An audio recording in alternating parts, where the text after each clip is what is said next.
علی رضی اللہ تعالیٰ عنہ کو آپ نے غمگین دیکھا. آپ نے پوچھا کیا مصیبت لاحق ہے؟ اس نے کہا ایک تھوڑا ہی ہے، بہت ساری ہے. کہا تو ایک ہی کلمہ کافی ہے، بسم اللہ الرحمن الرحیم، لا حول ولا قوت الا باللہ العلی العظیم. فرمایا اے علی، یہ کلمہ کسی غم ہم صدمے کو نہیں چھوڑے گا. بسم اللہ الرحمن الرحیم، لا حول ولا قوت الا باللہ العلی العظیم. عمل کتنا مختصر ہے اور کتنی تسلی علی کو دی. کمال ہے اس کلمہ میں.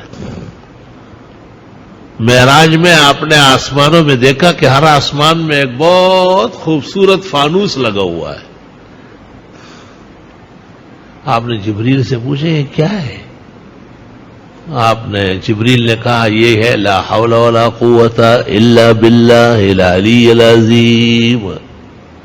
اور عرفات میں آپ نے کہا دعائی و دعاء الانبیاء من قبل فی هذا المقام، میری دعا اور مجھ سے پہلے جتنے انبیاء یہاں آئے حج کرنے عرفہ پیش ہوئے سب یہ کرتے تھے لا الہ الا اللہ وحدہ لا شریک لہ لہ الملک و لہ الحمد وہو علی کل شیء قدیر. کہتے روز 100 بار پڑھ لیا جائے غم ہم صدمہ نہیں دیکھے گا، اور اللہ تعالیٰ غیب سے خوشی کی خبریں دے گا. ہر روز کوئی نہ کوئی خوشگوار خبر سنے گا. اور کتنا آسان ہے، سب کو یاد ہوتا ہے. لا الہ الا اللہ وحدہ لا شریک لہ لہ الملک و لہ الحمد وہو علی کل شیء قدیر. اور کتنی بڑی سند ہے کہ آپ نے کہا دعائی و دعاء الانبیاء من قبلی فی هذا المقام.